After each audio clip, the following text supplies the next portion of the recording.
Yooyaa nagaan isiniif haa ta'u akkam jirtu fayyaa qabdanii kabajamtoota fi hordoftoota koo nagaan qaba jedhate rabbii bakka jiraataniin isiniin jedha. Egaa akkuma beekamu ergan gara Itoophiyaatti dhufee ji'a lammaffaa kan koo xumureen jira jechuudha. Egaa amma immoo gara biyya irraa dhufeetitti deebuudhaaf deemaa jira jechuudha. Akkuma argitanii asfaaltii irra deematee jira jechuudha. Karaa booletti irra ga'uudhaaf jechaa jirra. Amma siistariin illee na waliin jirti. Anis siistariinis guyyuma tokkodha kan nuti dhufne akkuma beekamu. Amma immoo ji'a lamaa fi akkas torbee tokko waan akkasii turreedha. Akkuma beekamu namoonni baay'een keessan yeroo as gara biyya kanaatti dhufu isinitti himeetiin ture.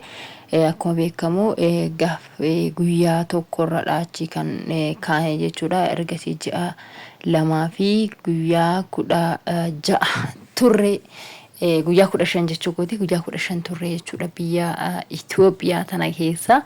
Egaa osoon omaa isinitti argisiisin jiruudhumaa fi jireenya biyyattii keessa jirtu kanuma kan koo mimmijeessuu fi wantoota tokko waan na barbaachisu sirreessuu malee ammallee biyyattii keessatti isin argisiisne amma boolee irra geenyee jirra jechuudha. Akkuma beekamu makiinaa keessa jirra garuu makiinaadhuma keenya shirrisaa jirra.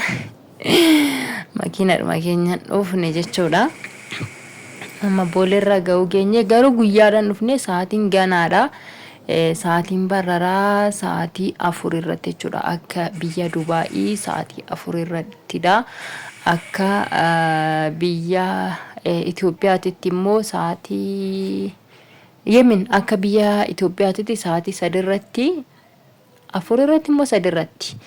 Hin beeku ani sa'aatiin kan koo akka waan akka biyya Dubaayitu maanirra egaara waan ta'eef hin beeku jechuudha. Garuu akka Dubaayitti sa'aatii 10 irratti jechuudha. Cheekingin achi keessatti meeshaan kan keenya akkasuma wantoonni hundinuu cheek ta'ee kan darbu sa'aatii 10 akka biyya Dubaayitti jechuudha.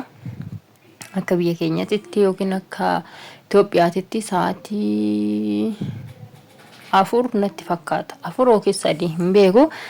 Akkasisiniin jedha kabajamtoota hordoftoota kan koo. Egaa kun amma immoo gara biyya ormaatti deebi'uudhaaf deemna jechuudha. Garuu nan qalade jechuudha. Ana miti kan deemu siistariitu deebi'e jechuudha. Siistariitu deebi'ee na isii gaggeessuudhaaf hin deemaa jira malee ani immoo durumayyuu isinitti meetiin ture. Namoonni baay'een keessan hin beektu akkan gara biyyaa galee as gara biyya ormaatitti hin deebine yookiin immoo achumatti dabaladha malee galee ani gara biyyaatti hin deebi'u jedhee gara biyya ormaatti hin deebi'u jedhee isiniin ture. Iddoo kanatti immoo intini deemnee turre jechuudha. Masaraa mootummaa deemnee turre guyyaadhaan baane siistarii wajjin jechuudha. Siistariin olii gad deemtee lallaaluu barbaadde. Iddoon kun immoo iddoo bashannana Adaanach Abeebee itti uummataaf qopheessite yookiin immoo iddoo jireenya ishee naannoo jireenya ishee jiraattudha jechuudha. Kuni iddoon masaraa mootummaa immoo iddoo Abiyyeen jiraatu. Xiqqoo gara oliitti achitti waan eegumsa qabuuf kaameraallee achitti akka waraaban namaaf hin eeyyamanii. Achi waraabuu hin dandeenye iddoo kana qofa jechuudha kan nuti waraabnee. Bishaan isaa hedduu takka namatti tola baay'ee tokko jechuudha. Akkatti namatti tolu baay'ee tokko nama gammachiisa. Ganama bariidhaan baanee achi keessaa walii gajjooraa oollee achitti bashannanaa oollee jechuudha. Uummanni achitti wal ga'ee qallaal namatti tolu baay'ee tokko namatti nama gammachiisa. Naannoon kuni naannoo mana jireenyaa Adaanach Abeebeeti jechuudha. Namoonni baay'een keessan hin beektanii naannoo kana. Achi masaraan mootummaas immoo gara oliitti hin jira. Garuu naannoo sana viidiyoo waraabuun hin danda'amu. Suuraallee namaaf hin eeyyamanii naannoo sana irratti yoo irraa fagaatanii ta'e malee. Achitti achiin darbinu sodaacha darbineeyyuu naannoo sanarra darbuun hin ulfaatanuun jechaa turani. Innaan nuti garuu achumarra dabarree too deemne garuu suuraa kaasuu hin dandeenye sodaanne. Innaan nama suuraa kaasuu nama argan nama qabu jedhanii poolisoonni naanna'anii eegaa jiru waan ta'eef gibbiin garuu guddaan iyyuu gara bakkasitti poolisiidhaan eegamaa jira jechuudha. Kanaaf iyyuu kaameraanis hin jira, viidiyoo waraabuun hin danda'amudha immoo kan achirratti irree godhameetii jiru. Sababa kana ta'eef sodaannee dhiisnee isa viidiyoo waraabuu isiniin jedha. Kanaaf iddoo kanatti immoo baay'ee tokko bashannanaa oollee uummata achitti baay'ee nu gammachiise, namni achitti bashannanaa qallaali tokko nama hin gammachiisu isa dhugaa dubbachuudhaaf otoon gizee hunda deemee jedhe dhugaa.